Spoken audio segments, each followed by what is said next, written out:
Bonsoir à toutes et à tous, soyez les bienvenus pour votre journal. Un point sur la météo de demain. Pour commencer, le ciel restera largement couvert au cours de cette journée de samedi, aussi bien en Indre-et-Loire qu'en Loire-et-Cher. Des températures stationnaires, la minimale sera de 5 degrés, la maximale de 9 degrés. À la une, deuxième et dernier jour à Blois du procès pour tentative de meurtre. En décembre 2022, Chloé était tabassée et laissée pour morte par son ex-compagnon. 2 heures plus tôt, elle s'était présentée au commissariat pour porter plainte et le policier lui avait demandé de revenir le lendemain. Nous évoquerons également la visite de Bruno Retailleau à Tours hier. L'ancien ministre de l'Intérieur et actuel président des Républicains a rencontré Christophe Boucher. Il lui a apporté son soutien pour les prochaines élections municipales. Et puis, nous irons à la découverte d'un atelier quasi unique, un atelier de reliure situé dans la bibliothèque centrale de Tours. C'est l'une des rares bibliothèques de France à posséder encore aujourd'hui un tel atelier pour effectuer de petites réparations sur des ouvrages très anciens. Le premier invité de ce journal sera ce soir Brice Ravier, actuel maire d'Amboise. Il s'est déclaré candidat à sa réélection ce matin. Et dans notre séquence On vous répond, nous répondrons à cette question: renouvellement des droits CAF, quelles sont les démarches pour y répondre? Avec nous, Camille Louvet-Rueff, directrice adjointe de la CAF Touraine. Mais d'abord, deuxième et dernier jour de procès pour Marvin Joly à Blois. Aujourd'hui, la cour s'intéressait à son profil psychologique. L'homme de 30 ans est accusé de tentative de meurtre après avoir battu et laissé pour morte son ex-compagne Chloé. C'était en 2022. Des faits qui s'étaient produits 1 heure après que la jeune femme avait voulu déposer plainte au commissariat de Blois. Problème, le policier lui avait demandé de repasser le lendemain. Au tribunal de Blois, Hélène Chaplet. Une personnalité qui a du mal à canaliser sa frustration, impulsive, susceptible, avec une culpabilité de surface.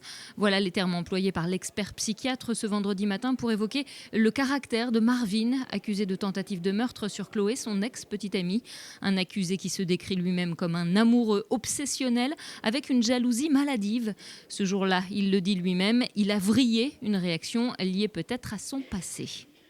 Les parents, la mère et le père de Marvin Joly n'ont pas été entendus, alors que le juge d'instruction avait les coordonnées puisqu'ils ont eu un permis de visite. Mais qu'est-ce que c'est que cette histoire? Qu'est-ce que c'est que cette histoire où on ne fait pas d'investigation sur la personnalité dans un dossier criminel? Donc l'expert s'est prononcé en fonction de ce qu'il avait. Marvin Joly a aussi expliqué qu'il n'avait jamais subi de violence. C'est pas le cas. Sa sœur a expliqué qu'enfant il avait effectivement été battu, que c'était une réponse quasi systématique du père qui était plutôt absent dans l'éducation, sauf pour réagir par des violences physiques. Donc je pense que c'est une expertise qui vaut ce qu'elle vaut en fonction des éléments que l'expert avait. Hier, les 2 policiers qui ont reçu Chloé au commissariat de Blois avant son agression ont été entendus par la cour. Le chef de poste, qui a été mis en retraite anticipée, a affirmé qu'il avait servi de fusible à sa hiérarchie face au tollé médiatique. Chloé lui aurait juste dit qu'elle était victime de harcèlement sur les réseaux sociaux. C'est elle qui aurait proposé de revenir le lendemain avec des captures d'écran. L'adjointe de sécurité, qui était également présente, a raconté que Chloé ne semblait pas apeurée. Rentrée à 17h21 dans le commissariat, elle en ressort à 17h25. 1 heure plus tard, un voisin appellera les secours après avoir retrouvé la jeune femme gisant sur le sol de l'entrée de son immeuble. 3 mois, c'est le temps qu'a duré la relation entre Marvin et Chloé. La jeune femme est tombée enceinte au bout d'1 mois et c'est en apprenant qu'elle avait avorté que l'accusé explique, je cite, avoir vrillé ce 13 décembre 2022. À l'heure où nous finalisons ce reportage, la cour d'assises et les 6 jurés titulaires n'ont pas encore rendu leur verdict. Marvin risque la réclusion criminelle à perpétuité pour tentative de meurtre sur son ex-conjointe. L'avocat général a requis 22 ans de réclusion criminelle à l'encontre de Marvin Joly. Le verdict est attendu dans la soirée. On ouvre à présent une page consacrée aux élections municipales avec la venue de Bruno Retailleau dans nos 2 départements. L'ancien ministre de l'Intérieur et actuel président des Républicains s'est d'abord rendu à Blois où il s'est entretenu avec Malik Benakcha qu'il soutient. Avec le candidat de droite au municipal de Blois, ils ont évoqué la sécurité mais aussi le commerce. Ils ont même rendu visite à des commerçants du centre-ville. Et puis après avoir rencontré des agriculteurs, Bruno Retailleau est allé à la rencontre de Christophe Boucher à Tours. L'ancien ministre soutient la liste portée par l'ancien maire de la ville, une liste d'union de la droite et du centre soutenue par un ancien ministre réputé d'une droite conservatrice et donc un soutien qui pourrait s'avérer être un poids comme un atout. Faustine Luneau a assisté à la rencontre des 2 hommes. C'est une salle comble déjà conquise qui a accueilli Bruno Retailleau hier soir. Connu pour ses positions très conservatrices, l'ancien ministre de l'Intérieur a apporté son soutien à la liste de Christophe Boucher pour les municipales à Tours. Une liste qui semble sur le papier pourtant plus modérée, fruit d'une union entre la droite et le centre. Un soutien loin de troubler les sympathisants et militants présents dans la salle. Puisque c'est le rassemblement, donc c'est très bien. Ce serait bien qu'il y ait une unité avec de tous les gens, on va dire bien, de droite et du centre. Que Retailleau vienne appuyer cette démarche, je trouve ça tout à fait normal et plutôt positif. Aujourd'hui, c'est les extrêmes droites qui espèrent faire en sorte que la barrière devienne poreuse et que la barrière se casse de plus en plus. En réalité, la droite et le centre ont toujours été alliés, ont toujours été amis et ont gagné en se réunissant. Rallumez la lumière. Tout le monde se plaint parce que rentrer dans son quartier avec la lumière et la loupiote du téléphone, c'est pas possible. Au cœur des discours, notamment l'insécurité. Le Tour mérite beaucoup mieux. La première priorité des Français, partout on le voit, c'est la sécurité. C'est faire reculer la délinquance. Cette gauche-là n'y arrivera pas, parce qu'il n'y croit pas. La droite, oui, alliée au centre. Le patron des Républicains a aussi, comme à son habitude, abordé des thèmes plus conservateurs, l'immigration, le port du voile ou encore le wokisme. Ce coup de projecteur très droitier sera-t-il un tremplin à sa campagne ou un frein pour convaincre les électeurs centristes? Christophe Boucher en est persuadé, ce sera sa force. Je ne pense pas que Bruno Retailleau fasse passer des extrêmes. C'est quelqu'un d'authentique. Est-ce que je partage tous les points de vue avec lui? Non. Est-ce que c'est quelqu'un d'authentique? Oui. Est-ce que c'est quelqu'un avec qui on peut faire route? Oui. Et je pense qu'il a joué un rôle moteur pour qu'on ait véritablement à Tours cette union de la droite et du centre. Une union à laquelle n'ont pas voulu se joindre Henri Alfandari du parti Horizon et le centriste Benoît Pierre, qui présenteront chacun leur liste séparément. Et voyez ce sondage sur les élections municipales à Tours, publié aujourd'hui par Opinionway pour le Cercle des élus locaux. On y observe que le maire écologiste sortant Emmanuel Denis est donné gagnant au premier tour avec 37% des suffrages contre 24% pour le deuxième, Christophe Boucher. Au second tour, Emmanuel Denis est également en tête dans tous les cas de figure. En triangulaire, sans Marie Quinton de la France Insoumise, le maire obtiendrait 50% des voix, loin devant Christophe Boucher à 33%. Et en cas de quadrangulaire, il l'emporterait avec un score de 39%. Et on continue avec les municipales. Il est temps d'accueillir notre premier invité de ce journal. Brice Ravier est le maire d'Amboise depuis juin 2023. Et il a annoncé ce matin être candidat à sa réélection en mars prochain. On va commencer donc à parler de son programme. Bonsoir Brice Ravier. Bonsoir. Soyez le bienvenu sur notre plateau. On le disait, vous avez été élu en 2023 à mi-mandat, même un peu plus. 3 ans à peine. C'était trop court pour mettre en place tous vos projets? Alors, déjà, en 2 ans et demi, puisque ce n'est pas 3 ans, en 2 ans et demi, nous avons réalisé quasiment l'intégralité de notre programme, qui était déjà un programme particulièrement ambitieux. Et donc, sur notre lancée, effectivement, nous ne voulions pas rester en si bon chemin, et on veut poursuivre et on veut inscrire la ville d'Amboise dans le XXIe siècle avec des projets ambitieux. Mais c'est un projet ambitieux au service des habitants d'Amboise, au service aussi d'un vrai projet porté par des compétences et des élus compétents. Alors, on l'entendait à l'instant dans ce reportage, Bruno Retailleau expliquait que la sécurité était la priorité pour les Français. Et selon un sondage, c'est vrai, la sécurité était justement l'une de vos priorités ces dernières années. Alors, on l'a vu notamment en novembre dernier avec l'interpellation de 8 personnes dans le quartier Malétraine. La drogue circule aussi en masse à Amboise. La sécurité ne relève pas uniquement de vos compétences, on le rappelle. Mais pour autant, est-ce que vous, en tant que maire, vous vous sentez démuni face à ces questions ? Alors, je pense que nous travaillons en grande intelligence avec les services de la gendarmerie, de la compagnie de gendarmerie d'Amboise, et également le continuum de sécurité est fait, c'est-à-dire sur l'action future, l'action qui se termine, c'est la police municipale, le service de proximité. Et donc cette intégralité d'action au service des habitants d'Amboise, il est particulièrement prégnant sur notre territoire, et c'est pour ça aussi que j'ai voulu tripler quasiment le nombre de caméras de vidéoprotection, nous doter d'une brigade cynophile, qui est la 3e brigade cynophile d'Indre-et-Loire, et puis d'avoir des moyens humains supplémentaires. Alors vous avez annoncé ce matin plusieurs axes de campagne, parmi eux l'amélioration du cadre de vie des Amboisiennes et des Amboisiens. Ça passe par la cohésion sociale, le vivre ensemble, le partage des espaces publics. Est-ce qu'on doit s'attendre à de nouveaux gros investissements ?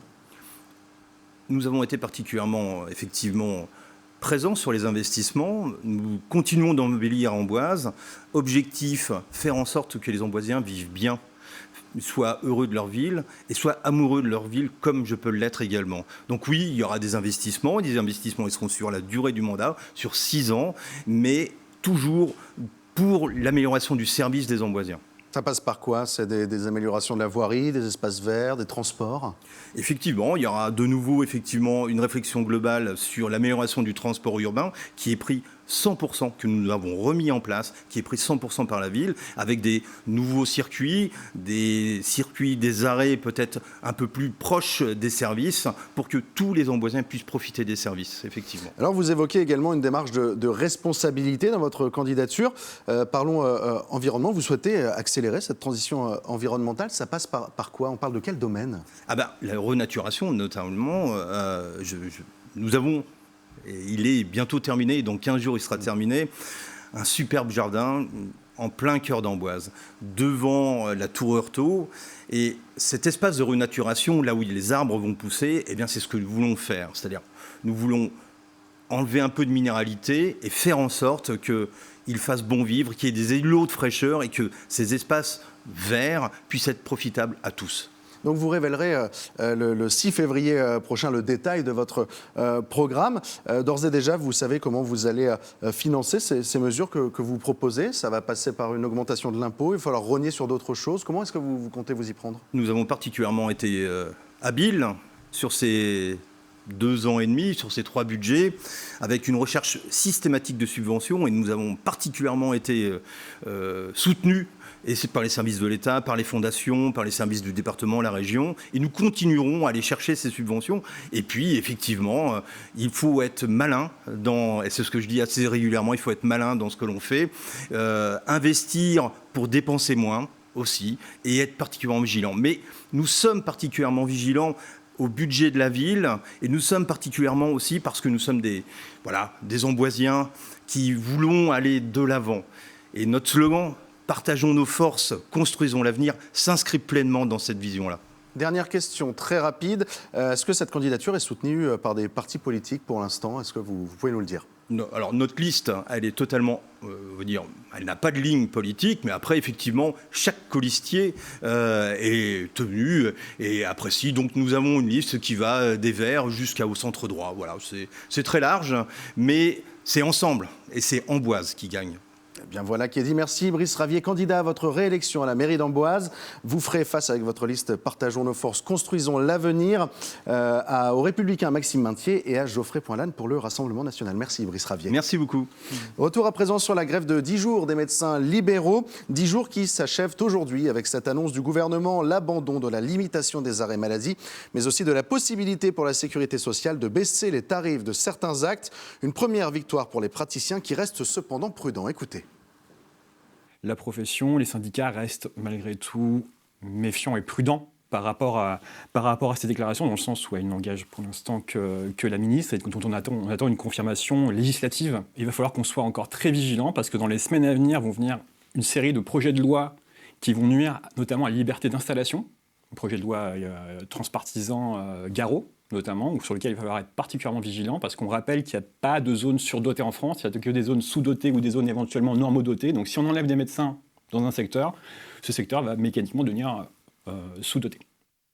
Et les médecins libéraux doivent décider d'ici quelques minutes, précisément d'ici 1 minute, ils ont annoncé 19h, si leur mouvement de grève se poursuit ou non. On vous emmène maintenant à la découverte de l'atelier de reliure de la Bibliothèque centrale de Tours. C'est l'une des rares bibliothèques de France à posséder encore aujourd'hui un tel atelier pour réaliser de petites réparations sur des ouvrages très anciens. Ce travail est effectué par 2 salariés spécialisés dans ce type de documents, ce qui permet ainsi de prolonger la vie des milliers de vieux ouvrages conservés par la Bibliothèque de Tours, dont certains ont plus de 1000 ans. Faustine Luneau. Donc là, on est dans la partie fond, du fond chinon. Donc ça, c'est la partie qu'on est en train de traiter actuellement. Donc ceux-là, ils sont faits.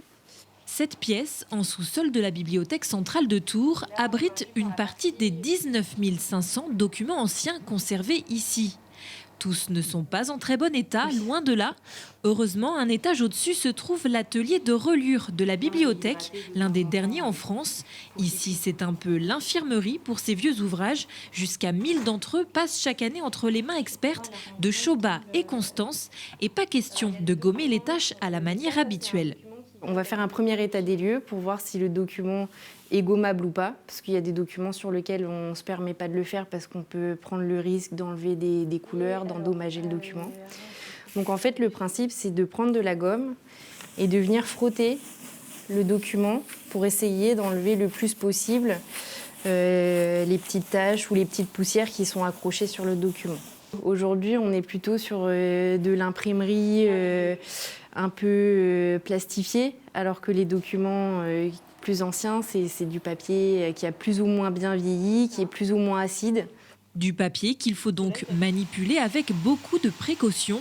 Ce livre du XVIIe siècle, par exemple, recouvert d'une couverture en cuir, passera ensuite les étapes du dépoussiérage, du recollage, puis du lavage, avant d'être recouvert d'un vernis protecteur, puis ciré. Un travail de plusieurs heures réalisé avec des produits entièrement réversibles au cas où l'intervention d'un restaurateur serait nécessaire à l'avenir. Car parfois certaines dégradations sont trop avancées pour être réparées dans cet atelier. Il faut alors protéger les ouvrages. Là, je suis en train de faire une pochette sur mesure pour des reliures qui par exemple, ont des morceaux un peu désolidarisés. Souvent, on prend le livre par la tête et on risque juste d'arracher la tranche-fil. Dans ces boîtes, ces documents plus fragiles seront aussi protégés de la lumière et de la poussière, car les plus anciens datent du 8e siècle. De vieux fossiles qui côtoient aussi les livres modernes, également réparés ici. Nadia est chargée du rayon des bandes dessinées, régulièrement abîmées à force de passer de main en main. Celui-ci, il y a un cahier de décousu que je vais recoudre, et après que je vais réinsérer dans le livre. Tous les jours, vous en avez réparé? Tous les jours, jusqu'à ce qui est derrière moi, là, tout ça, ça a réparé. Cette BD retournera en rayon dès le lendemain, prête à être feuilletée par le prochain lecteur. Place maintenant à notre rubrique « On vous répond » avec cette question « Renouvellement des droits CAF ». Quelles sont les démarches pour y répondre? Notre invitée Camille Louvet-Rueff, directrice adjointe de la CAF Touraine. Bonsoir, soyez la bienvenue. Bonsoir. Merci d'être avec nous. C'est le rendez-vous incontournable de ce début d'année. Le renouvellement de vos droits CAF, ressources, nouveaux barèmes, calendrier des paiements. Pour éviter toute rupture de vos allocations en février, il faut agir dès maintenant. Alors, janvier est un mois charnière pour les allocataires. Pourquoi cette période est-elle si cruciale pour le calcul de leurs aides ? Alors, c'est important pour nous tous les ans, en janvier, on recalcule les droits de l'ensemble des allocataires à partir des barèmes nationaux et puis à partir des ressources que l'on récupère auprès des impôts. Les ressources, ce qu'on dit N-2, donc pour l'année de 2026, on va récupérer les ressources de 2024 à partir des déclarations qui sont faites auprès des impôts. Alors concrètement, est-ce que les familles d'Indre-et-Loire doivent remplir une déclaration papier ou faire une démarche spécifique ? Non, concrètement, il n'y a rien à faire, puisque c'est la CAF qui s'occupe de tout. Comme je le disais, on récupère automatiquement ces ressources. Et dans l'hypothèse où on n'est pas ces informations, c'est nous qui allons solliciter les allocataires. Donc pour eux, il n'y a rien à faire, tout est automatique. Alors de nombreuses aides sont concernées, bien sûr, mais qu'en est-il de l'aide au logement qui, elle, est très attendue ? Oui, alors l'aide au logement a un dispositif un petit peu spécifique. Il y a deux mécanismes. Tous les ans, à l'automne, à partir de l'indice des loyers, et cette aide peut être recalculée à la hausse ou à la baisse en fonction de cette évolution de l'indice des loyers. Deuxième chose, c'est que c'est une aide qui est recalculée tous les 3 mois. Là aussi, c'est la CAF qui le fait pour être au plus juste en fonction de l'évolution de la situation. Si les allocataires ont changé d'emploi, ont perdu leur emploi, ont repris une activité professionnelle, si leur famille s'est agrandie. Voilà, tous les 3 mois, on va recalculer le montant de cette aide au logement. Nouvelle mise à jour tous les 3 mois. Quand les allocataires verront-ils le montant de leurs nouveaux droits s'afficher sur leur compte bancaire ? Alors, sur le compte bancaire, la CAF verse les droits tous les 5 du mois. Et puis ensuite, en fonction des délais bancaires, il peut y avoir 2 à 3 jours pour que ça apparaisse sur le compte. On communique sur notre site www.caf.fr les dates de versement pour que les gens ne s'inquiètent pas. Si jamais il y avait un jour de décalage, ils peuvent aller sur le site et vérifier si c'est normal ou pas. Alors, un conseil pour terminer, pour ceux qui ne sont pas à l'aise avec Internet ou qui ont une situation complexe, où est-ce qu'on peut trouver de l'aide en Touraine ? Alors, il y a plein de façons de trouver de l'aide. Il y a venir nous voir à la CAF, déjà, pour être reçu en rendez-vous. Il y a appeler notre plateforme au 3230, c'est un numéro gratuit.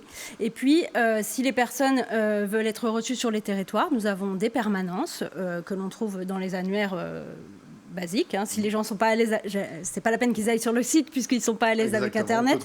Et puis ils peuvent aller dans les maisons France Service. Il y en a 28 sur le département et là, les conseillers France Service vont les aider à prendre rendez-vous ou à consulter leur compte s'ils ont juste besoin de cette aide en ligne. Et si on est à l'aise, on le rappelle, www.caf.fr. Merci Camille Louverrueff, directrice adjointe de la CAF Touraine. Merci. Avant de se quitter, rappel du principal titre de ce journal, le deuxième et dernier jour à Blois du procès pour tentative de meurtre. En décembre 2022, Chloé était tabassée et laissée pour morte par son ex-compagnon. Une heure plus tôt, elle s'était présentée au commissariat pour porter plainte et le policier lui avait demandé de revenir le lendemain. Le verdict est attendu dans la soirée. 22 ans de réclusion criminelle ont été requis. Dans un instant, place à l'invité de la rédaction. Ce soir, Hélène Chapelet reçoit H. Claveau pour les 20 ans du centre LGBTI de Touraine. Quant à nous, on se retrouve lundi pour une nouvelle semaine d'information. D'ici là, passez un excellent week-end sur Val de Loire TV. Bonne soirée.